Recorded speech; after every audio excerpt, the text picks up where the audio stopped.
Principal? Okay, yep. Oh, there we go.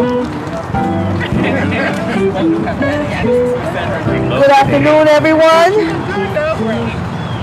To our social media family and also to the Hartford community. My name is Gwen Samuel, and first and foremost, I am a mom, but I'm also the founder and the president of the Connecticut Parents Union, where we work with families and community to protect the educational rights of children. We are here today because there is an injustice in Connecticut in education. And as Martin Luther King says, if injustice anywhere is a threat to injustice everywhere. So I invited my allies from Rhode Island, Minnesota, Oklahoma, as well as Connecticut communities. You have elected officials like City Councilwoman Arjo Wench. You have parents, you have students, and we are here to say that every child deserves access to a quality educational opportunity, regardless of their skin color. Yet in the state of Connecticut, we have state law that has implemented racial quotas that is turning away black and brown kids of Hartford who are on waiting lists, have been on waiting lists for years, trying to access quality magnet schools and have been turned away because of the color of their skin. Racial discrimination over 60 years ago was deemed unconstitutional. I think it's way more than that. And racial discrimination is still unconstitutional. And we will not have that as a school choice option. So at this time, you will hear briefly from one of the plaintiffs of Robinson v. Wenzel, LaShawn Robinson. I would like to commend her and all the other plaintiffs for their courage.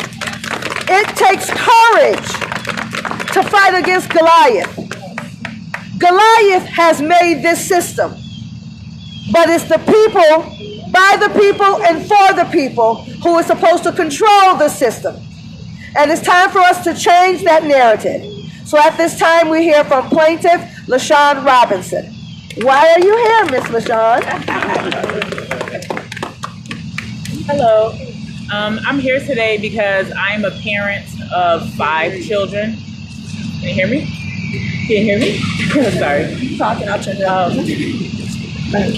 I am here today. I'm a parent of 5 children that grew up in Hartford.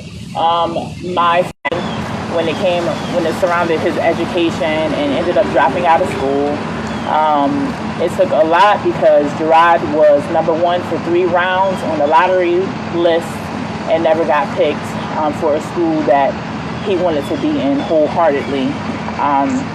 So today I'm standing because I'm fighting for my children and the children in the community. We deserve seats in the schools that are in our communities. We shouldn't have to be bussed out. Children in the suburbs do have the opportunity to access a great education where they live. But if they don't want to come here, please allow us to access the seats that are my friends, their children want to access a good education as well. So I will be fighting on behalf of our children in the state of Connecticut, and therefore nobody will ostracize me for fighting for our children. So thank you. And we will have brief words from attorney Joshua Thompson. He's from the Pacific Legal Foundation, and he is representing all several plaintiffs of the Robinson v. Wenzel lawsuit. Thank you, Gwen. Thank you, LaShawn. I'm here today fighting for all of Hartford's Black and Hispanic families.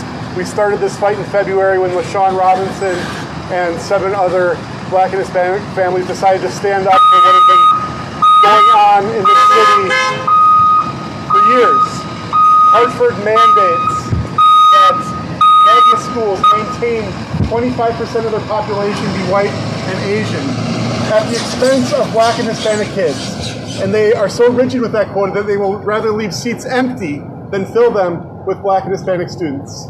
We are here to fight that injustice, and I'm humbled that I get to represent these parents and these families who have withstood the vitriol and are willing to stand up for their constitutional rights. I'm also humbled by Gwen for organizing the community in favor of these plaintiffs and their constitutional rights, and she's here not fighting just for Hartford kids, but for all of Connecticut's children. And this fight will go on. The lawsuit has just begun, but the fight will continue until we get this changed. Thank you. And next, I would like to introduce you to individuals that have traveled on their own dime to represent children. So this isn't about one side or the other side. This is about the side of children. We stand on the side of children all day, every day, 247, 365, and for me, it is non-negotiable and is nothing that we will never compromise when it comes to children. So at this time, you will hear brief words from former State Senator Jabbar Shumate from Oklahoma. And I invited Senator Shumate because I've seen what he's done in Oklahoma to protect the rights of parents so that they can do what they need to do to protect the educational interests of their children. And so I'm hoping that the lawmakers in Connecticut, I know you're getting ready for elections, but we have voted you in. And so we expected to see you. So you can't be preparing for an election when the very people need you here today to stand up for children. So you will be hearing from us very soon. Thank you, Senator Shumate, for joining us.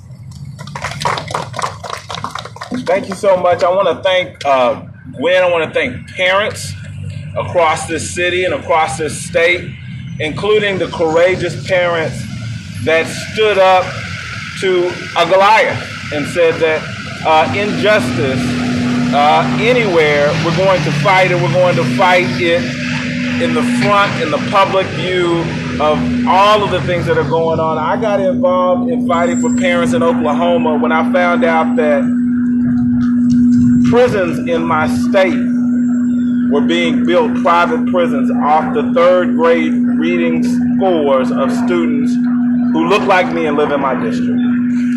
And I have fought all across this country and in many cities and stood with parent organizations and parent leaders like Gwen because we face an alarm at the gate. In many instances, if we don't bring quality education to our children, then the issues that we face are trying to save them from death and prison. And I would say this, I'm always motivated by the thought that about 60 years ago, from this time, my ancestors went into a restaurant and sat at a lunch counter and fought so that I might have the chance to be able to sit down. But today, we have students that go into that very same lunch counter and can't read the menu because we don't provide quality education for all children. Today, let's stand up and stand with these parents who are not going to allow quality educational seats to be empty and say very clearly that we demand quality education for all kids, no matter what zip code they live in. Thank you. Amen. And at this time, I'm going to introduce you to the CEO of Wayfinder Foundation. This gentleman, Chris Stewart, is a lifelong activist. And I appreciate my brother from Minnesota because he's unapologetic about his love for children, and he's unapologetic fighting for the rights of parents to do what is in the best interest of their children. So I thank him for his time sacrifice, for joining us here in Connecticut on behalf of our babies and our babies, no matter where they live.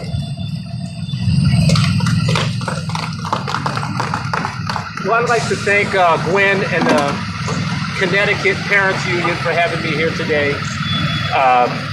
My name is Chris Stewart. I'm the senior partner and CEO of the Wayfinder Foundation. For the least of these, we have offices in DC, Minnesota, and in New York, and we are watching cases like this everywhere. I'm here really today to stand with LaShawn Robinson and the other similarly situated Black parents who just want a good education for their children, and they are facing unacceptable levels of discrimination. From a distance, I am told that Connecticut is a place where integration is working. I am told that the system is working. People are asking me, why would you come here and attack a system that is working? But I have to ask myself about the definition of the word working. That's right. I have to ask myself, if the system is working, why are children like LaShawn's put on lifelong waiting lists simply because they are black? If you tell me anywhere in the United States that there is a place in 2018 where a child can be turned away from a school simply because they are black, I will have to question your definition of working. That's right. What is working when 60 years after Brown versus Board of Education supposedly ended discrimination on the basis of race, when the children of Hartford can be told that some seats in some classrooms are white only? Well, What is working when the majority of Hartford's mostly black, mostly poor, mostly brown students are assigned to second-class schools because they didn't make it into the magic magnet schools? well, I need to ask you, what is working when our kids are told that only a school can be considered good when there are white students in it? There is nothing that is working about that. I need to question your definition of the word working. It is not working when LaShawn and similar situated families are bullied rather than having the very people who fight for the rights of students stand with them and say, we will not accept discrimination and racism in 2018. It has been 400 years and we have the right to a seat in a high quality school. So I'm here with one very simple message for the people who won't stand with the LaShawn's world, and that message is this: we are watching you from a distance and up close, and discrimination in any form in 2018 will not stand. And it is definitely not working when your systems are discriminating against the very people that we should all be standing with. Thank you very much.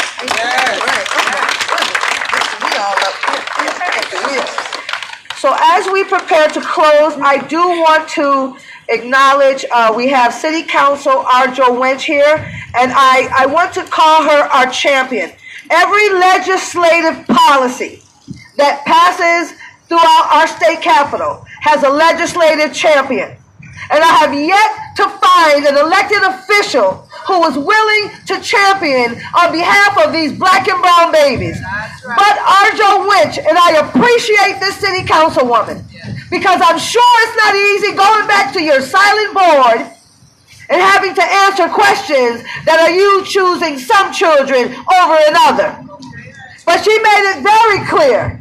I'm here because I value all children's lives. Yes. That takes moral courage and that takes social courage. And so I thank her as an elected official for her courage. And I'm asking everyone who did have the courage to show up. November 6th is around the corner. And I'm asking every active voter, whether you are a parent watching here or over there, to call your legislator and ask them where were they at 2:30, October 23rd, in front of a school of excellence. I just saw the banner inside, Kinsella Magnet School. We are not going to tolerate racial discrimination, and we won't vote for those who are silent when racial discrimination hits our classrooms. That's right. And until it says we shouldn't be worried about so much of our enemies, but versus the silence of our so-called friends and allies. So know this day, I have drawn the line in the sand as a mom, and so have we. If you are harming children, then you need to be nowhere near children. And so at this time as we close, I do want you to hear from a principal from Philadelphia. And the reason why? He has a majority black and brown school. And that's my choice. Yes. The parents chose to go there. And it's doing well. More than well. It's a school of excellence. So to me, that dispels the myth that you have to have white children in proximity of black and brown children to learn. Well, so at this time, I would like to introduce you to Sharif El-Mekki.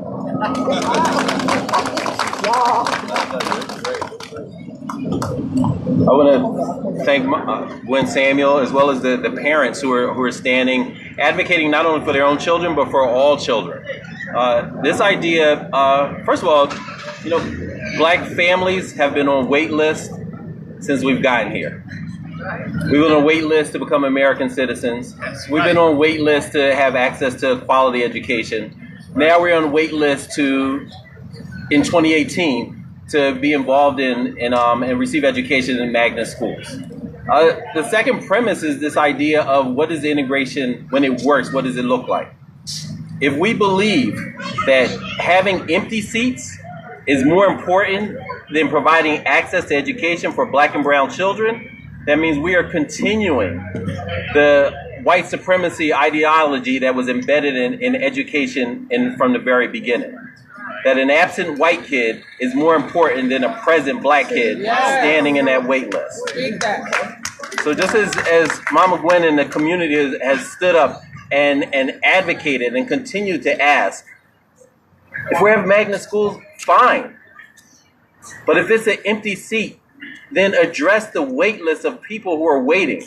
This wait list forever, this children who are dropping out, children who are graduating from 12th grade still on the wait list, waiting for access is absolutely unacceptable.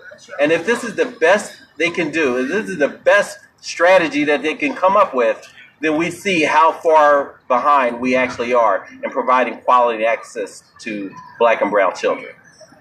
Thank you.